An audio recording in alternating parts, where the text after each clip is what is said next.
Olá, o Propaganda Digital começa agora e traz para você uma aula de literatura com a professora Thelma Paz. Ela vai falar sobre regionalismo. Em seguida, o professor Diego Maia, de História, vai falar sobre a cultura afro-brasileira. E para encerrar o programa de hoje, o professor Mauro Nascimento, de Língua Portuguesa, vai falar sobre variações linguísticas. Prepare-se com a gente para o vestibular e tenham todos uma ótima aula. E aí, galera, nós estamos a poucos dias do Enem. Então, com você, aquele momento de calma, de tranquilidade para nós fecharmos, apararmos as arestas e fecharmos tudo que diz respeito ao nosso conhecimento. Presta atenção que agora nós vamos ver os slides, o que eles vão te mostrar diante da literatura. A literatura que você conhece, que você sabe, que é a palavra que encanta e transforma. Então, se a palavra que encanta e transforma, nós vamos com aquilo que é essencial. Qual é o nosso objeto de conhecimento de hoje? Hoje, nós vamos ter como principal foco o regionalismo, um dos pilares do modernismo. Veja bem o que te pede aqui no slide a habilidade 15. Ela te diz estabelecer relações entre o texto literário e o momento de sua produção, situando aspectos do contexto histórico, social e político. Vejam bem, contexto histórico, social e político. Então, esse regionalismo, ele vai pedir de você toda uma observação, uma análise textual.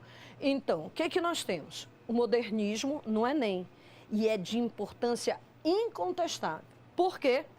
Quebra com o pensamento clássico, com a arte alienante e sem função social, vai revitalizar a arte em todas as modalidades.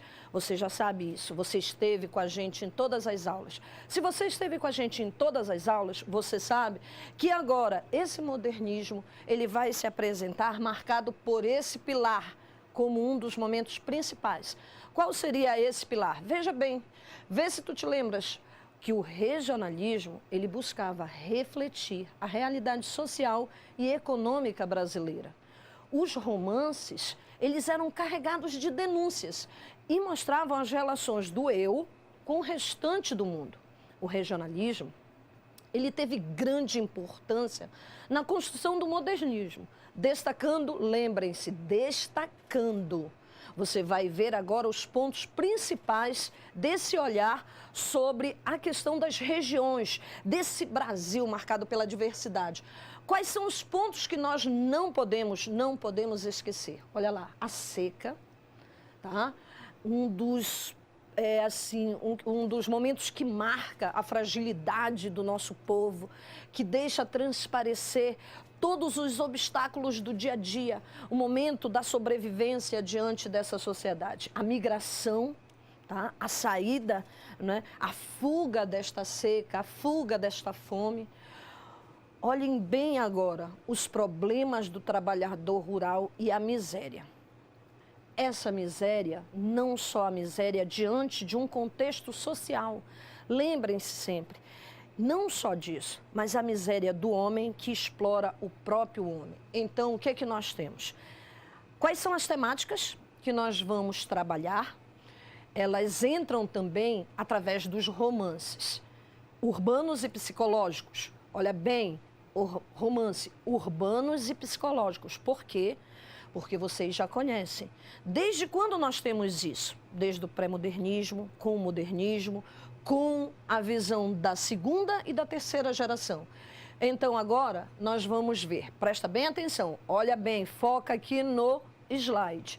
O desejo de conhecer o Brasil a fundo, levou esses escritores a debruçarem-se sobre as transformações de um país que era ainda muito, basicamente agrário, explorado e esquecido, atrasado e faminto, mas forte, cheio de vida, gente, olha, cheio de vida, porque era uma luta intensa, atrasado, faminto, mas que não desistia. Lembra a imagem, a metáfora da pedra? Eles não desistiam. Por isso eles eram fortes, cheios de vida, de sentimento, intensos sentimentos, medo, paixão, tristeza, angústias, de cores e de sabores. É esse Brasil que nós vamos conhecer. Um Brasil que se apresenta em todas as suas diversidades, em toda essa visão plural que nós temos. Então, com isso, observe o que nós temos. Se esses escritores, eles se debruçam sobre esse Brasil diversificado, então o que nós temos que reparar? Não esqueçam disso. Olha lá, esses escritores, eles incorporam o coloquialismo dos modernistas de 22. Vocês lembram disso? O modernismo, olha lá, o modernismo de 22, gente. O que ele apresenta? Aquele primeiro momento de derrubada daquele pensamento clássico, daquele olhar tradicionalista, academicista. Mas, olha, condicional bem aqui, olha o que ele te diz dentro desse contexto, tá? Que essas experiências formais não eram determinantes. Os autores regionalistas queriam expressar a vivência do povo dos locais mais remotos do país. Então, o que nós tínhamos que fazer, gente? Ir para a periferia, ir para as regiões, sair dos grandes centros, sair daquele contexto urbano focado no século XIX e perceber que existe um Brasil, ou melhor, lembra sempre dessas nossas falas em sala de aula, naqueles momentos em que nós estávamos, dos Brasis que nós temos. Qual foi a fala dos pré-modernistas? O que eles disseram para nós? Eu vou te apresentar não o Brasil. O Brasil tu conhece, é isso aqui. Mas eu vou te apresentar os Brasis esquecidos, né? Deixados de lado, marginalizados. Então, nós vamos para a periferia. Tu vais conhecer o negro, o mestiço, tu vais conhecer o cangaceiro, o sertanejo. Então, olha, os lugares mais remotos do país, num registro em que a denúncia social caminhava com a criação literária. É isso que a literatura vai fazer. Ela vai fazer com que você se encante, com que você perceba que nesse momento, tudo aquilo que nós vimos, tudo aquilo que foi assim intenso para vocês diante das nossas aulas, é o momento de você colocar em prática. Tu conheces o sertanejo, tu sabes do cangaceiro, tu sabes do homem da periferia, tu vistes o negro, tu sabes a relação que ele tinha diante desse social. Então é com calma que nós vamos pedir para que tu entendas isso nesses contextos aqui. Olha, a primeira fase de derrubada, iniciada no início da década de 20, no século 20. A primeira fase normalmente está associada ao quê? Semana de Arte Moderna. Aquele estrondo, gente, aquele momento em que cai todos aqueles pensamentos arcaicos, tradicionalistas, aquelas convenções. Elas caem e elas merecem agora um olhar específico. O modernista, ele vem pautado nas vanguardas. Vocês lembram as vanguardas? Se ele vem pautado nisso, o que são as vanguardas? Lembram daqueles 5 pensamentos? Quais são aqueles 5 pensamentos? O futurismo, o cubismo, o expressionismo, o dadaísmo, o surrealismo. Vocês viram 5 pensamentos e esses 5 pensamentos, eles são díspares. Eles mostram toda a diferença, toda uma visão multifacetada. Então, se nós estamos nesse momento, observa o que eu tenho agora. Essa Semana de Arte Moderna, ela vai buscar a influência das vanguardas europeias em um movimento que propunha a experimentação temática, gente, temática e linguística. Um nacionalismo crítico a partir da retomada de um passado da pátria. Então, entram em cena o quê? Os movimentos nacionalistas. Esses movimentos quais são, gente? O Pau-Brasil, o Movimento Verde-Amarelo, o Movimento Antropofágico. Observem bem, olha, está frisado para vocês aqui nos slides. Olha bem isso daqui, olha, esses movimentos que nós não podemos esquecer. Por quê? Porque são movimentos que vão te dar uma ideia diferenciada de um Brasil que se apresenta marcado por ideologias totalmente diversas. Lembra esse daqui, o Movimento Pau-Brasil? O que ele apresenta para nós? Ele apresenta aquele momento em que tu tens o olhar primitivista, aquele olhar intenso sobre a nossa cultura, sobre a nossa gente, valorizando assim intensamente isso. O Movimento Verde-Amarelo, ele entra com aquele olhar ufanista. Esse olhar ufanista, de modo exagerado, ele será pautado nas ideologias nazifascistas. E essas ideologias, infelizmente, trazem um olhar muito taxativo e preconceituoso. Qual é esse olhar? De uma raça pura, aquela raça que mostra uma influência ariana, dessa ideologia ariana. Observa o último movimento antropofágico. Deglutir, comer com intensidade, mostrar a influência do que vem de fora e do que nós temos. O que nós temos, muito bom, o que vem de fora também. Então, nessa degustação, fica somente o que é essencial para uma cultura intensa, que é a nossa cultura brasileira. Então, o que esse movimento faz? Ele vai se aliar com o pau-brasil. Quem são seus principais representantes nesse momento? Mário de Andrade, Manuel Bandeira e Oswald de Andrade. Isso foi só para você lembrar, porque o nosso foco maior será isso daqui. A segunda fase, que é conhecida como a fase de consolidação. Durante esse período é possível perceber, olha lá, o amadurecimento das ideias defendidas no início do movimento. Enquanto lá naquela fase radical, heróica, naquela fase que nós temos como a fase da demolição, que é a primeira geração de 22, ela vem para desarticular todos aqueles pensamentos academicistas. Agora, observa o que diz o slide. É o momento de quê? Olha lá, amadurecimento, gente.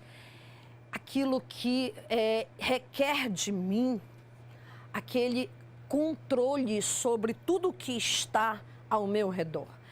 Eu saio daquele papel de derrubada e passo para um momento em que o Brasil, ele se comove diante de um contexto social que o cerca. Então, essas ideias, elas vão ser defendidas de maneiras variadas, porque nós temos aí autores assim na sua excelência. Quais são esses autores? Quem são esses modernistas? É importante observar o predomínio da prosa de ficção. Atenção, olha lá, atenção. Vocês que estão com a gente nessa caminhada, nessa nossa correria, é o momento de atenção. Atenção para os nomes como Guimarães Rosa, Graciliano Ramos, José Lins do Rego, Érico Veríssimo, Raquel de Queiroz. Vocês conhecem todos eles, vocês sabem. É o momento de apostar nisso e fazer aquela prova. Se você sabe, você também vai lembrar que nesse momento em que nós temos ao lado de Guimarães Rosa, né, Graciliano Ramos, nós também temos Drummond, Carlos Drummond de Andrade. Ele já veio, gente, 14 vezes no Enem. Ele já apareceu na sua poesia intensa, em que ele te chama para que você preste atenção para o que está acontecendo, não só mais diante da quebra linguística, mas diante de um contexto social muito intenso, porque lembra o que ele te disse? E agora, José? José é aquela pessoa tão particular, mas que ele diz, e agora você? Você que faz versos, você que zomba e protesta. Nesse momento, olha, estamos sendo envolvidos por um contexto social que pede isso. Ele te diz, a luz apagou, a festa acabou, tudo sumiu. Então, se nós temos isso, é um momento que pede o amadurecimento, a cautela, a visão reflexiva. Então, para isso, nós vamos ter a outra fase, que é aquela fase que ela te pede uma continuação dessas tendências observadas, a terceira fase, porque didaticamente nós temos essas três fases. Então, olha, a prosa ela vai apresentar esses momentos diante desse olhar do regionalismo. Você é um calouro pró-paz Enem e o regionalismo vai te mostrar todas essas diversidades. Então, nós temos dois textos. Um texto do Graciliano Ramos, de Vidas Secas. Olha o que ele te diz. Fabiano, né, conseguia arranjar as ideias, segurava a família, vivia preso ao novilho, amarrado ao morão, suportando ferro quente. Se não fosse isso, um soldado amarelo não lhe pisava o pé, não. tinha aqueles cambões pendurados ao pescoço, devia continuar a arrastá-los. Mostrava que tanto ele quanto Sinhá Vitória dormiam mal, viviam mal. Está aqui, olha, de Graciliano Ramos, de Vidas Secas. E aqui um texto teórico. Olha o que ele te diz. Para Graciliano, o roceiro pobre é outro enigmático imperdível. Não há solução fácil, gente. Mostra que é lidando com o impasse ao invés das soluções. Graciliano Ramos vai criar Vidas Secas, elaborando uma linguagem que mostra a estrutura romanesca, uma constituição em que revela toda essa visão regionalista. Olha, os aspectos que mostram uma categoria simples, que mostra a voz desse povo. Então, diante disso, o que nós temos? Um momento em que o trecho de Vidas Secas, ele nos revela as informações que se conciliam no texto 2. Você viu que você teve 2 textos. Quais foram os textos? Um literário e um teórico. Se nós temos 2 textos, nós temos que saber que eles vão dialogar. E esse diálogo, ele mostra que são concepções artísticas dentro desse romance social de 30 e que dentro disso você tem que ver. O pobre, olha as alternativas que estão nesse item para você e você vai acertar. Antes tratado de forma exótica e folclórica pelo regionalismo pitoresco, transforma-se em protagonista privilegiado no romance social de 30. A incorporação do pobre e outros marginalizados indica uma tendência de ficção brasileira da década de 30 de tentar superar a grande distância entre o intelectual e as camadas populares. Como ele vai tirar esse distanciamento? Graciliano Ramos, autores modernistas, conseguiram com suas obras modificar a posição social do sertanejo? Não, não conseguiram. A proposta regionalista mostra um painel valoroso, você nem lê mais. Você nem lê, diz painel valoroso diante da fome e da miséria que foi apresentada a gente num contexto regionalista, diante de tantas diversidades? Claro que não. O contexto literário do pré-modernismo situa as classes menos favorecidas. Tu diz, beleza, tá certo, Thelma. Sem, contudo, direcionar o Brasil plural? Sem direcionar, não pode. Então, o que nós temos como certo? Olha, a letra A. Eu sei que tu acertaste. Então, com isso, gente, eu só posso dizer, desejar a vocês boa sorte. Por quê? Diante do nosso contexto, os alunos do Papais Enem estão, olha lá, aprovados no vestibular. Você é 10. Tchau, gente. Até logo.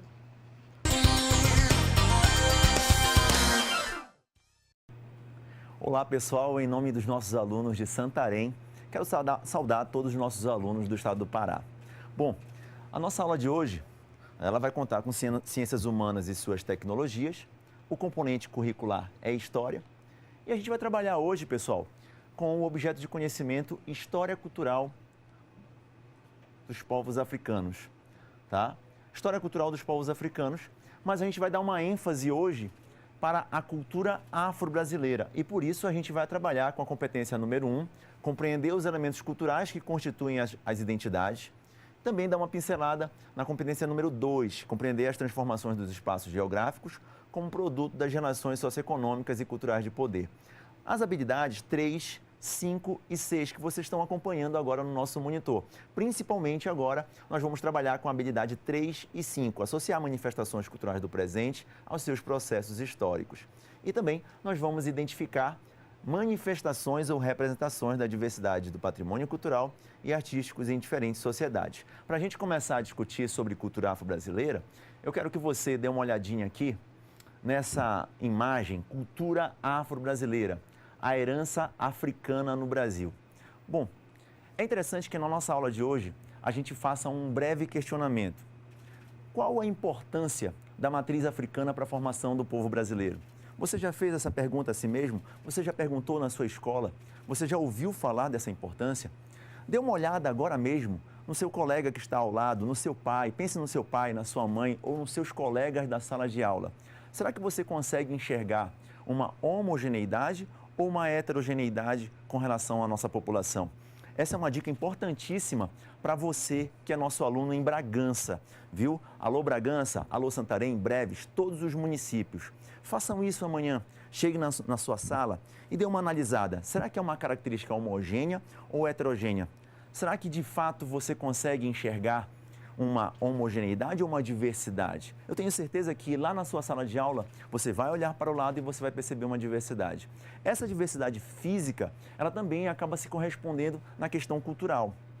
E aí é interessante que você faça uma breve análise. Segundo Darcy Ribeiro, o nosso grande escritor, escreveu um livro chamado O Povo Brasileiro. Ele ali define a nossa população como uma formação a partir de 3 matrizes. Essas 3 matrizes vão formar a nossa população e as nossas identidades diversas. A gente tem a matriz europeia, a matriz indígena e a africana. Na nossa aula de hoje, nós vamos trabalhar exatamente a matriz africana. E aí, por isso, é interessante que você entenda um pouquinho sobre o conceito de cultura. No século XVIII, Edward Taylor conceituou cultura com uma palavra simples.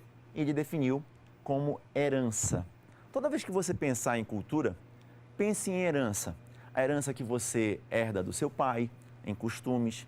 A herança que você herda da sua religião, a partir do contato com o meio social e principalmente a sua família. As suas heranças. Todas as vezes que você pensar em cultura, lembre-se da palavrinha herança. E foi exatamente isso que os africanos nos deixaram na formação do nosso povo brasileiro. Essa é uma dica especial agora para você que é de Paragominas. Alô, Paragominas, fica ligado, fica antenado. E você também dos outros municípios que eu ainda não citei. Todas as vezes que você ouvir falar na palavra cultura, lembre-se da palavra herança. Esse é um conceito do Edward Taylor, tá? E aí é interessante que a gente perceba o seguinte, nessa formação afro, né? Que o nosso povo, ele vai receber essas heranças e aí a nossa população vai acabar formando as suas identidades. E elas acabam se formando de várias formas. Por exemplo, coloquei aqui para você essa imagem do nosso carimbó, que hoje é patrimônio da cultura imaterial do Brasil. A habilidade 5, você pode enxergar inclusive aí a habilidade 5, que fala de identificar as manifestações ou representações da diversidade do patrimônio cultural e artístico em diferentes sociedades, né? O carimbó, ele vai receber o batuque, mas vai acabar se misturando, essa raiz africana, ela vai acabar se misturando com a nossa formação indígena. E não só com a indígena, mas também a europeia. Então, o patrimônio cultural hoje, da cultura imaterial, o carimbó, ele tem raiz afro, é cultura afro-brasileira. Outro dia um aluno me perguntava, e aí eu quero que você que está em casa agora, fique bem atento ao que eu vou falar. Outro dia um aluno me perguntava, professor, o candomblé é do Brasil? A capoeira é do Brasil? A feijoada é brasileira? A umbanda é brasileira? Professor, eu tenho uma dúvida muito sincera sobre tudo isso. Eu quero saber se é da África ou do Brasil. Eu te asseguro com toda certeza, é Brasil, é do Brasil, é brasileiro. Isso é cultura afro-brasileira. Leve isso para a sua prova. Tenha certeza que a nossa formação, ela tem base, ela tem raiz africana, mas essas práticas, essas manifestações vão se formar aqui, na nossa região, no nosso país. Mas é claro que você não pode esquecer que todas essas manifestações acabam se misturando com outras manifestações de herança europeia, de herança indígena, e aí você tem uma certa mestiçagem na formação cultural do nosso país. Ainda há pouco a professora Thelma falava para você sobre a regionalização, sobre a nacionalidade do nosso país, a diversidade do nosso país. Isso se reflete muito na literatura. Você tem que ficar atento em todas as disciplinas, porque elas se confundem, elas conversam muito. E aí, quando a gente fala de diversidade, a gente acaba entendendo o porquê que o nosso país, ele tem a umbanda, ele tem a capoeira, ele tem o candomblé. Por quê? O nosso país recebeu essas raízes, recebeu essa população africana que foi enviada para cá através de uma diáspora. Atenção, hein? Essa é uma dica especial para você que está em casa agora. Já ouviu falar no conceito de diáspora? Pois é, foi exatamente através desse conceito que a gente vai ter que estudar a vinda dos africanos para cá. Eles não são imigrantes, viu, pessoal? né? Inclusive, eu quero reforçar isso olhando nos teus olhos agora. Eles não são imigrantes, eles vieram para cá através de uma dispersão. E essa dispersão, naturalmente, ela foi forçada. Eles vieram através da escravidão. E aí, eu peço que você lembre-se disso. Quando eles vêm para cá, para o Brasil, eles acabam naturalmente se misturando com os indígenas, com os europeus. E essas manifestações elas acabam entrando num sincretismo. E essa dica ela é importantíssima para você que está fazendo Enem. Porque, às vezes, as pessoas acabam sendo intolerantes com algumas práticas religiosas, com algumas práticas culturais aqui da nossa região amazônica e também do próprio Brasil. O Enem, ele forma cidadãos. Então, se você for para essa prova, né, contradizendo essa realidade, você com certeza vai errar itens. Você vai perder itens nessa prova. Você não pode ir para essa prova intolerante, preconceituoso. Essa é mais uma dica para você que está em casa agora e eu estou te olhando aqui nos olhos para te dizer isso. Bom, gente, vamos continuar. Então, a gente vai perceber, por exemplo, aqui no Pará, o carimbó. Nós vamos perceber na Bahia o axé. Nós vamos perceber no Rio de Janeiro o samba, que são manifestações que vão se formar a partir da raiz afro, né? A partir da raiz afro se forma no Brasil. Lembra do que eu estou te falando, se forma no Brasil, mas a raiz é afro. Em outra prova do Enem caiu a palavrinha derivação, tá? A palavrinha derivação cultural, ou seja, tinha uma raiz africana, mas deriva, chega no Brasil e se forma aqui. A capoeira é assim. O samba é assim, o carimbó é assim, é cultura afro-brasileira. E aí, geralmente os alunos perguntam, mas professor, a África é um continente muito grande. E de onde é que esses africanos vinham para o Brasil? Geralmente os meus alunos fazem essa pergunta e aí eu quero que você agora, primeiro, antes de mais nada, lembre-se que a escravidão ela é uma instituição que não nasce no Brasil, ela já existia na África. Né? Como já existia também em outros continentes ao longo da nossa história. Né? E eu quero que você dê uma olhadinha nesse mapa bem aqui, ó. Deixa eu botar para você um mapa interessantíssimo sobre a vinda desses povos para cá. Olha só, você vai perceber, por exemplo, que os povos que vêm para o Brasil, eles vão ser retirados dessa África Atlântica. Dá uma olhadinha na tela, eu vou pedir até para abrir agora, para você dar uma olhadinha legal. Esta região ocidental do continente banhada pelo Oceano Atlântico e que teve fortes influências sobre a formação colonial das Américas. Foi a origem dos escravos que partiram para o Novo Mundo, que era, no caso, aqui no Brasil. Então, essa área em azul que você está vendo aí no seu monitor é a África Atlântica. Nós temos um autor que trabalha muito bem isso aí, é o Alberto da Costa e Silva, e ele vai citar duas regiões muito importantes, na verdade, 4 portos muito importantes para a retirada desses escravos naquela diáspora que eu citei para você ainda há pouco. No sul, você vai perceber o porto de Benguela e Luanda. No norte, você percebe Bissau e Guiné. A gente também pode citar o porto de Lagos, na Nigéria. Tá? São portos importantíssimos para você compreender de onde esses africanos vinham. E aí, professor, como é que eu posso pensar em países da África de onde eram retirados esses africanos que vinham para cá? Não é? A gente vai pensar em Gana, a gente vai pensar em Benin, nós vamos pensar também na Nigéria, Angola. São esses 4 países, na contracosta também da África, Moçambique, que vão acabar formando a nossa população, dando a nossa identidade. Mas muito cuidado, você está tratando de um continente, tá? É a África. Imagina só que na Nigéria você tem uma diversidade de línguas. Eu posso te citar aqui, inclusive, 2, Hausa e Yorubá. Né? São línguas que estão ali muito próximas entre o sul e o sudoeste da Nigéria. Tá? A língua que eles falavam mais forte, acho que acabou vindo para o Brasil com muito mais força, foi a Yorubá, né? A língua Yorubá. Tá? Quando você pensa em Gana, né, você vai pensar na língua Jeje. Tá? Essa língua Jeje também veio muito para cá, para a Amazônia, tá? Para o Pará principalmente. Aportava ali no Maranhão e de lá vinha para a nossa região do Pará e para a região de Manaus também. Tá? Então, perceba só uma coisa importante sobre tudo isso aí. Dentro da África você já tem uma diversidade, certo? Você tem uma diversidade. essa população vem para o Brasil através daquela diáspora que eu já te falei. E quando chega aqui, encontra uma outra diversidade indígena e uma diversidade europeia. Essa diversidade, essa pluralidade, como ainda há pouco citou a professora Thelma, essa pluralidade cultural se mistura e forma o que nós somos hoje. Né? Essa diversidade maravilhosa que é o povo brasileiro, segundo o relator Darcy Ribeiro, inclusive. Então, mas vamos nos prender mais uma vez ali nessa costa atlântica do continente africano. Vamos pensar, pessoal, que nessa região, deixa eu apontar para você no visor, fecha na câmera, por favor, dá uma olhadinha. Bem aqui, ó, olha o visor, tá vendo? Essa região aqui que eu estou apontando para você, tá? É a região que eu quero que você foque nesse momento. Bem aqui você tem a Nigéria, né? E essas regiões aqui você tem Benin, Gana, Togo, né? E é interessante você perceber essa região aqui a partir dos reinos antigos. Quando você pensa na Nigéria, a gente pode citar o reino de Oió e o reino de Ketu.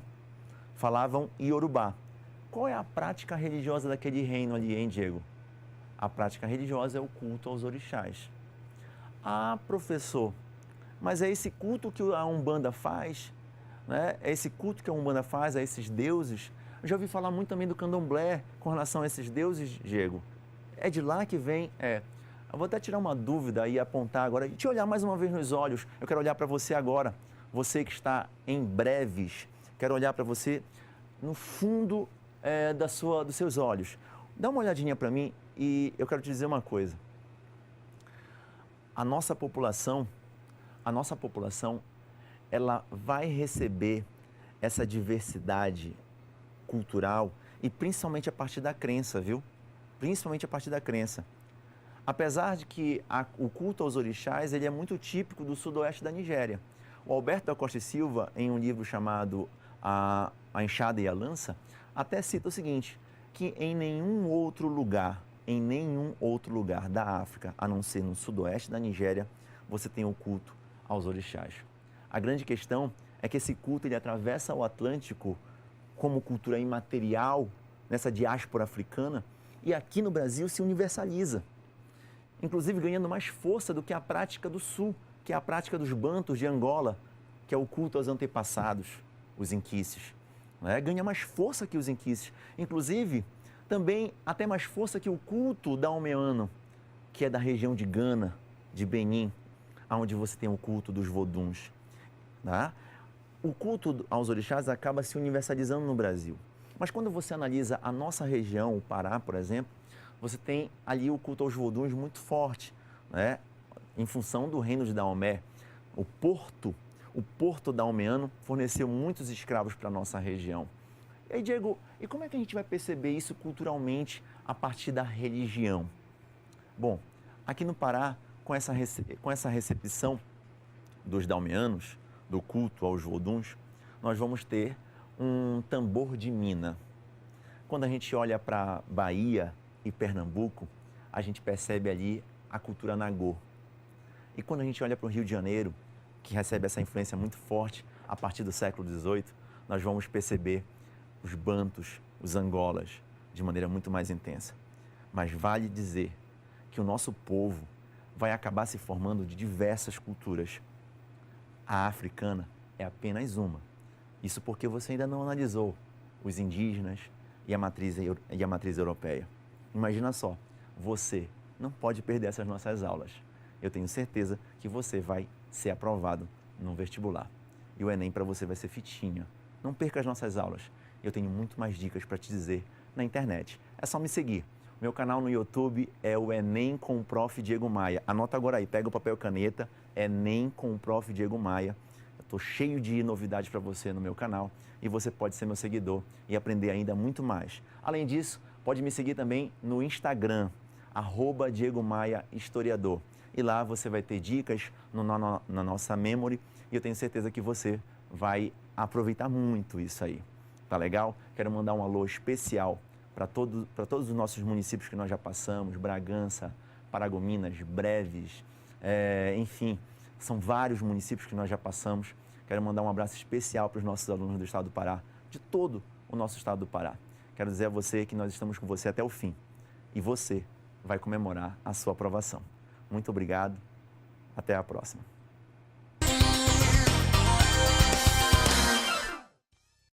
Olá, galera do ProPaz Enem. Sou o professor Mauro Nascimento e mais uma vez eu estou aqui trazendo essas dicas maravilhosas para vocês que estão aí se preparando para essa prova do Enem cada vez mais perto, né? Eu sou um mortal e vamos tirar mais algumas dúvidas hoje aqui com a gente, ok?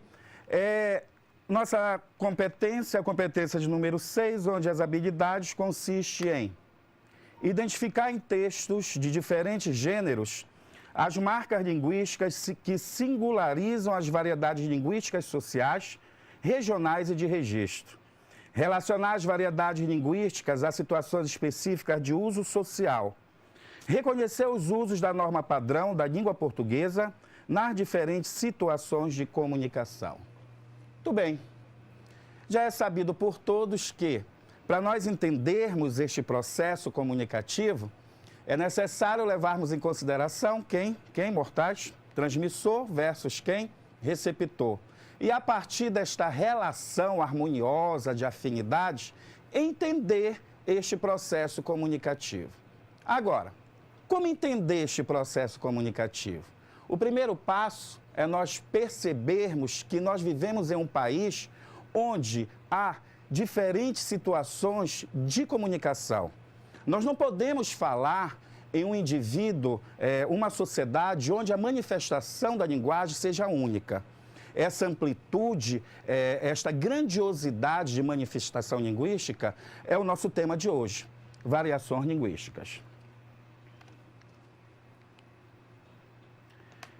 É necessário levarmos daqui para frente em consideração a questão histórica de um povo, a questão geográfica, essa variação social e a variação situacional do indivíduo. Ora, toda sociedade, ela reflete na sua linguagem o momento histórico em que ela está inserida. Eu não posso falar em uma linguagem constante, única.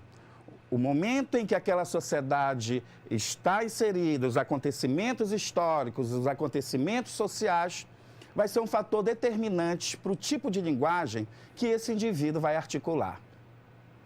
Aí você se pergunta, o que eu devo levar em consideração neste fator? É muito simples. Vamos olhar aqui esta imagem, onde vão perceber de imediato aqui, ó, um exemplo de evolução da linguagem, né? Um exemplo clássico aí. Olha só esse processo contínuo, né, de renovação da língua. Vamos pensar que um dia o falante da língua portuguesa, falada no Brasil, articulou a palavra voz-me ser.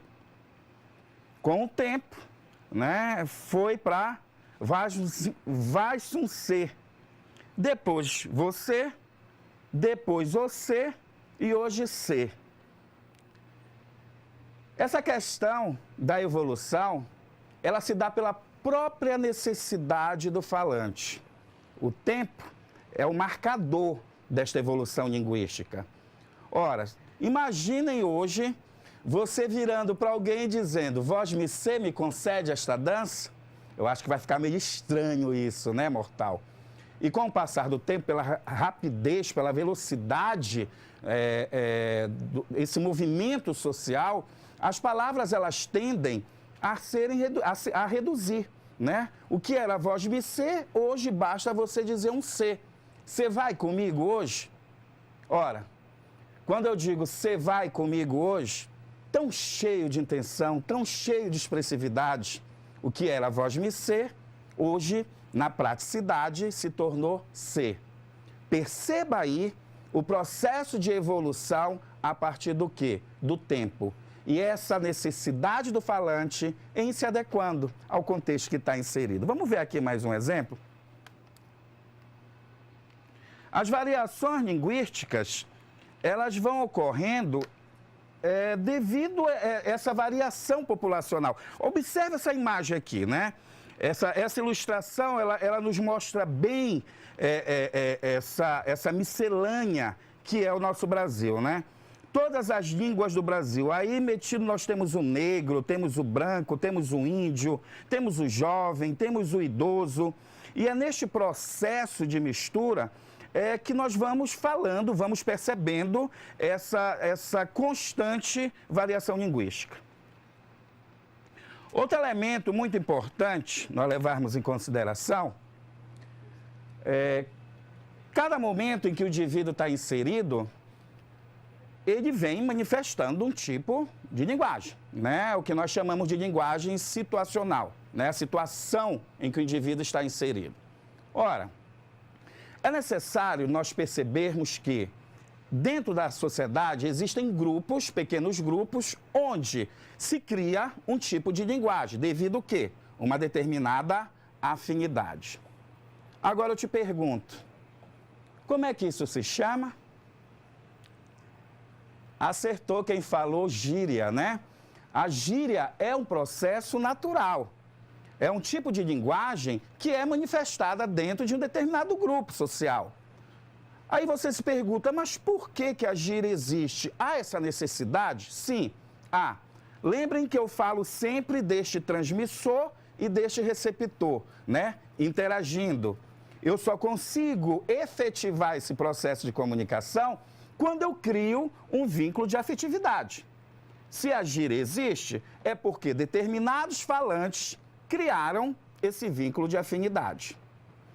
Ora, vamos ver aqui uma ilustração muito interessante, onde a gente fala de outro tipo de variação, que é o regional, né? Muito clássico aqui. Nós poderíamos falar o que a primeira coisa que vem em mente do falante aqui da nossa região é o quê? O égua, né? O égua como essa variante aí do regionalismo. Mas aí a gente percebe aqui nessa ilustração vários manifestos, né, de regionalismo. Bah, oxente, vixe, uai, tchê, barbaridade. É preciso nós abrirmos aí um parêntese, né, muito grande, já que essa questão do regionalismo está muito evidente no Brasil. A própria novela lá do Horário Nobre, né? Ela traz a personagem paraense com todas as suas características lá de falante da região. Ora, temos que entender que o regionalismo não é um problema. Passa a ser um problema quando você articula o regionalismo fora de sua região. Isso pode provocar o quê? Barreiras da comunicação. Qual é a saída? Adequação da linguagem. Agora, entender também que o regionalismo torna-se um grande problema quando nós falamos do quê? De preconceito linguístico, ok? Nenhum tipo de variação linguística é considerado um erro, um desvio da língua, talvez um desvio, mas não um erro, onde nós temos que entender que faz parte deste processo comunicativo e a aceitação também faz parte deste processo. Achar que você, de determinada região, articula a língua portuguesa de melhor forma que outro falante de outra região, isso é bem complicado. Então, qual é o processo todo aí que o Enem quer que você perceba? Atenção, mortais, o Enem quer que você perceba que variações regionais, né, o regionalismo, não é um grande problema. Temos que entender, perceber que cada grupo, cada região manifesta a sua linguagem de acordo com o quê? Com a sua história, com a sua cultura, com os seus hábitos e com os seus costumes. Vamos ver aqui um outro momento onde a gente percebe, olha aí, né? Clássico aí das revistas em quadrinhos, Chico Bento. Vamos ver esse diálogo aí. Minha mãe me deixou bem cedinho aqui para passar o dia com você. Poxa, fez você madrugar, coitado. Perceba aí, né, a fala do homem do interior, você, né? Agora, observe aí que, apesar dele trazer toda esta carga da sua região, da sua história de vida, o processo comunicativo, ele consegue ser efetivado. Então, sem preconceitos linguísticos, a aceitação, entender que cada povo, cada região, né, esse Brasil é um Brasil imenso, cheio de diversidades. Então, esse grande desafio hoje é entender e aceitar a diversidade linguística, ok? Muito bem. Nós não podemos deixar, né, de citar, de comentar uma manifestação bem contemporânea da linguagem que nós chamamos do quê? De internetês, correto? Lembrem-se, o internetês faz parte de um processo contemporâneo de comunicação, portanto, temos que compreendê-lo, entendê-lo, aceitar em determinadas situações. Lembrem-se, nós não podemos esquecer da língua padrão. Regras gramaticais, língua padrão, como ponto de partida para o aprendizado da língua.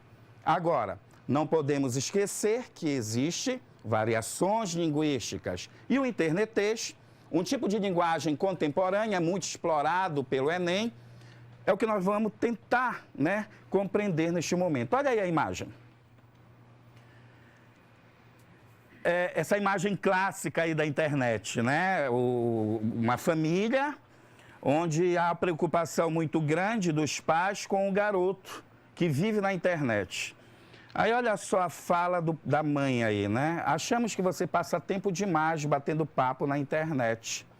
E o garoto responde, não é verdade. Muito bem.